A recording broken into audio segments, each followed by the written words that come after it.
ध्यान दो इधर। आप लोगों को रासायनिक अभिक्रिया और समीकरण में लगभग सारे चीज़ को पढ़ा दिया गया है।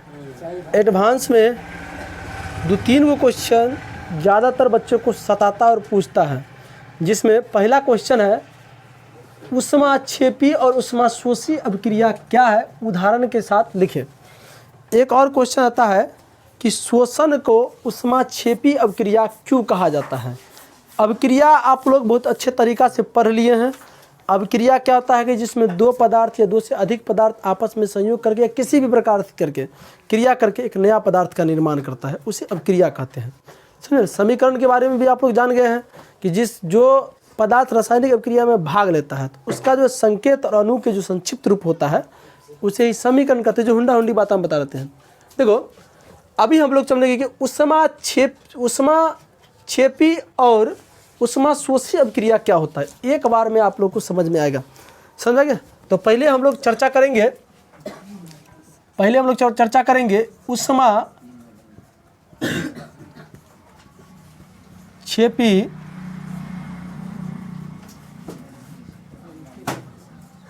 ऊष्माक्षेपी अभिक्रिया। देखो सोचो क्या होता है। देखो चीज़ों को अगर आप समझ गए ना तो कभी नहीं भूल सकते हो तुम।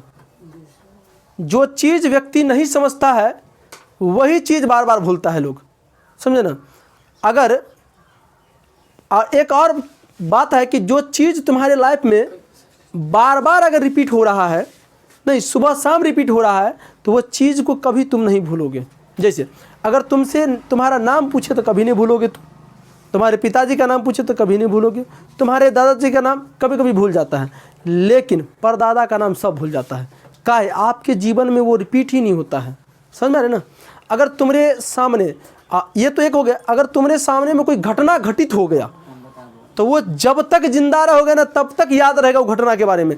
अगर मान लीजिए इस रास्ते से कोई जाता है, नहीं कोई व्यक्ति धक्का लगे थुकचा हो गया मान लीजिए, तो ये चीज़ तुम जीवन में जब तक तुम जिंदा रहोगे धरती पर तब तक याद रखोगे कि फलना तारीख को फलना समय में फलना सर जी पढ़ा रहे थे, मोबाइल से रिकॉर्डिंग कर रहा था, मैंने उस समय में इतना आदमी को धक्का मारा गया था। ये चीज़ हमेशा याद रखोगे। नहीं, लेकिन पढ़ाई वाला चीज़ तुम लोग भूल जाते हो। कारण पढ़ाई वाला चीज़ इसलिए तुम भूल जाते हो क्योंकि पढ़ाई वाला चीज़ को तुम लोग सीरियस ले भी नहीं करते हो। तुम समझते हो पढ़ाई का चीज़ है, हमको तो याद होगा ही नहीं, पहले तो दिमाग इंडिकेट कर दिया हमसे समझ नहीं होगा, चल भैया बात खत्म कर, ऐसे घस फंस के ले रहे हैं।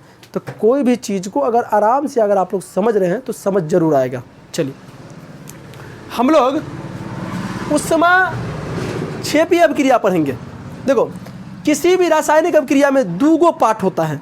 एक अभिकारक वाला होता है जिसमें पदार्थ को डालते हैं, एक पदार्थ प्रतिफल होता है जिससे पदार्थ निकलता है, एक नया पदार्थ निकलता है। नहीं तो याद रखना कि जिस रासायनिक अभिक्रिया में, समझे ना, जिस रासायनिक अभिक्रिया में ऊष्मा उत्पन्न होता हो तो उत्पन्न क्या होगा, उत्पादे बना होगा।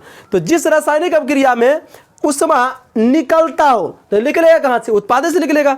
तो जिस रासायनिक अभिक्रिया में ऊष्मा उत्पन्न होता है या निकलता है उसे ऊष्माक्षेपी अभिक्रिया कहते हैं, उसे ऊष्माक्षेपी अभिक्रिया कहते हैं। समझ में आ रहा है आप लोग को, उसे ऊष्माक्षेपी अभिक्रिया कहते हैं। अगर लिखने की बात हो तो यही बात लिखाना कि जिस रासायनिक अभिक्रिया में प्रतिफल में, जिस रासायनिक अभिक्रिया में प्रतिफल में ऊष्मा उत्पन्न होता है उस रासायनिक अभिक्रिया को ऊष्माक्षेपी अभिक्रिया कहते हैं। उस रासायनिक अभिक्रिया को ऊष्माक्षेपी अभिक्रिया याद रहेगा ना। देखो अभी तक हम लोग जितना भी अभिक्रिया पढ़े हैं उस अभिक्रिया में ऊष्मा नहीं निकला था। समझ में आ रहा है ना।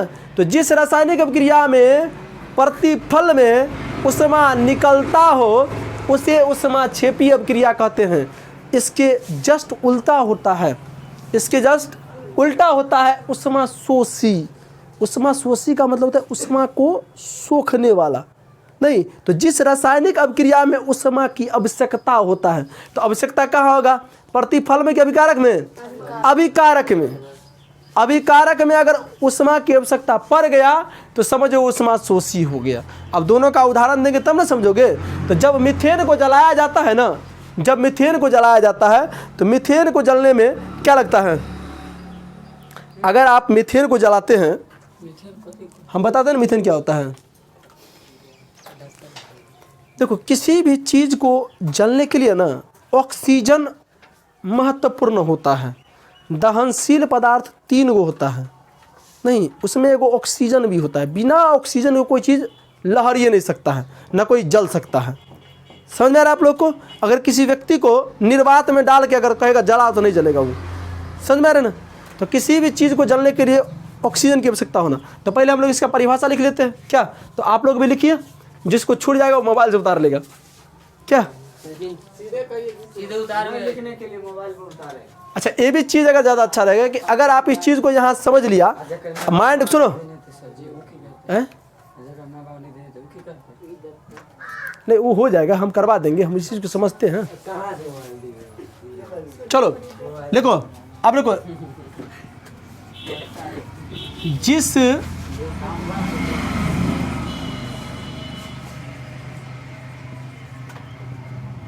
रासायनिक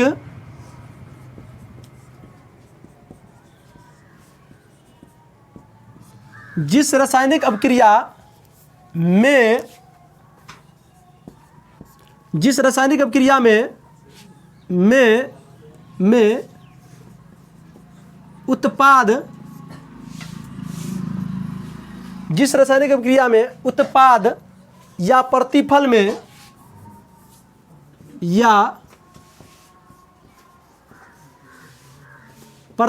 में उत्पाद या प्रतिफल में ऊष्मा उत्पन्न होता है, ऊष्मा उत्पन्न होता है, उसे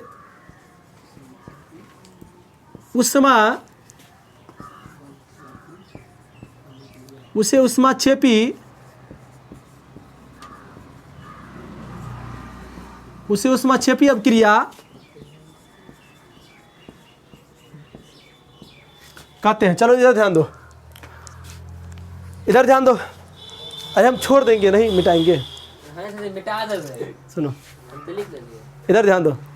ए लड़की समझो ना, समझ जाओगे तो ज़्यादा दिक्कत नहीं होगा यार। कहाँ है तुम लोग इतना हैरान करते हो हमको? अरे आप लोग बोर्ड लेके चल जाएंगे। आप यहाँ इसलिए पढ़ने आते कि समझो बात को, किताब में सब कुछ लिखा हुआ है, बाप बाप किए हुए उतारने के लिए। सुनो, जिस रासायनिक अभिक्रिया में उत्पाद या प्रतिफल में ऊष्मा उत्पन्न होता है, ऊष्मा निकलता है, उसे ऊष्माक्षेपी अभिक्रिया कहते हैं। अब हम लोग उदाहरण दें, देखो फॉर एग्जाम्पल में देखिए कि आप CH4 वो इसको मीथेन बोलते हैं। क्या बोलते हैं? मीथेन। हम लोग चौथा चैप्टर में पढ़ेंगे केमिस्ट्री में। मीथेन को जब जलाइएगा तो जलाने के लिए क्या चीज़ की आवश्यकता होती है? तो जल की आवश्यकता, सॉरी ऑक्सीजन की। तो ऑक्सीजन आप डालिए यहाँ पर, नहीं ऑक्सीजन जब डालोगे तो कुछ ना कुछ तो बनेगा ना रे। तो देखो किसी भी रासायनिक जब कोई पदार्थ जलता है ना तो पहला वो गैस नेसेसरी हो, कार्बन डाइऑक्साइड निकलता है। क्या निकलता है रे? Carbon dioxide. क्या होता है रे? क्या निकलता है? Carbon dioxide. क्या निकलता है?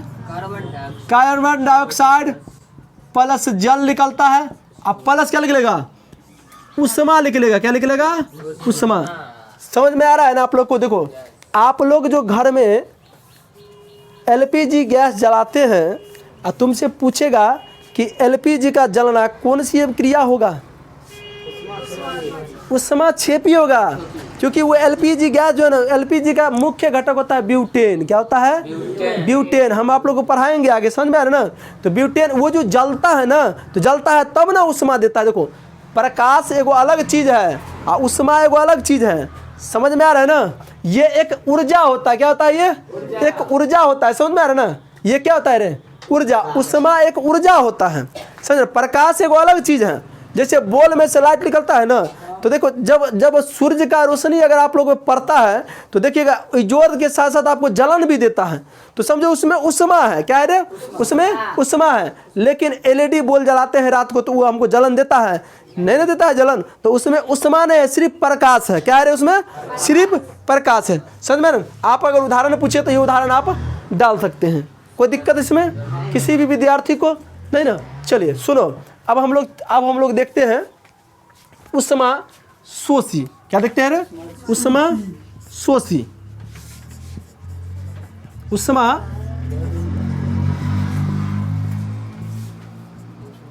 शोषी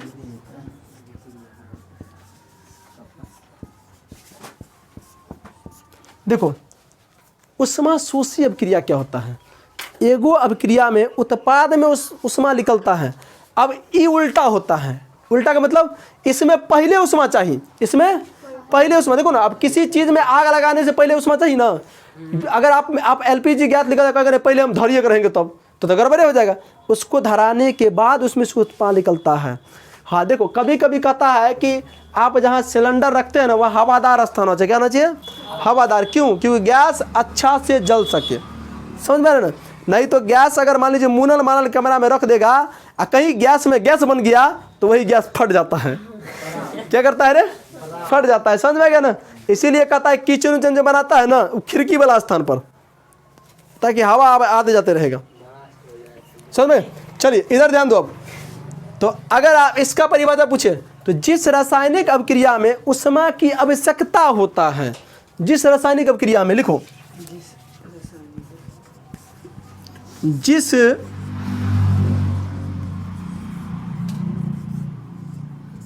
रासायनिक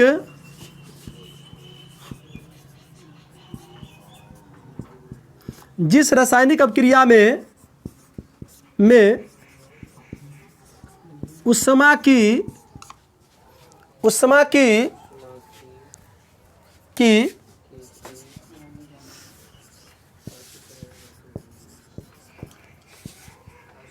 की आवश्यकता होती है अभिकारक में, होती है अभिकारक में, उसे उष्मा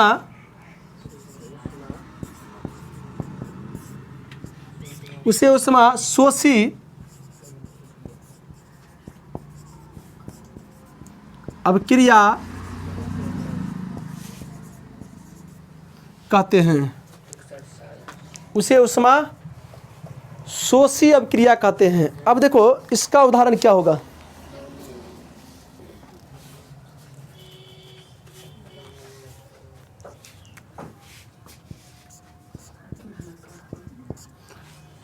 इधर ध्यान दो। देखो जब आप कार्बन को, समझे ना, कार्बन को देखिए, कार्बन को जब जल से आप संयोग करवाते हैं, अगर उसमें उष्मा डाल देते हैं आप लोग, अगर उष्मा लगता है तो वो कार्बन मोनोऑक्साइड बनाता है। क्या बनाता है? Carbon monoxide. ये कार्बन मोनोऑक्साइड का सूत्र है। CO का मतलब कार्बन मोनोऑक्साइड। ये कार्बन मोनोऑक्साइड बहुत ही जहरीला गैस होता है, बहुत ही जहरीला गैस। और उसके बाद क्या लगेगा? हाइड्रोजन गैस को बाहर करेगा। क्या करेगा? हाइड्रोजन के बाद देखो यहाँ पर आपको यहाँ पर उष्मा की आवश्यकता अभिकारक में रख रहा है। इसी वाला क्षेत्र को क्या कहेंगे? अभिकारक। क्या कहेंगे? अभिकारक। तो अभिकारक में उष्मा की आवश्यकता हो रहा है। तो अगर रासायनिक अभिक्रिया पहले अगर उष्मा की आवश्यकता पड़ता है तो वो क्या हो जाएगा?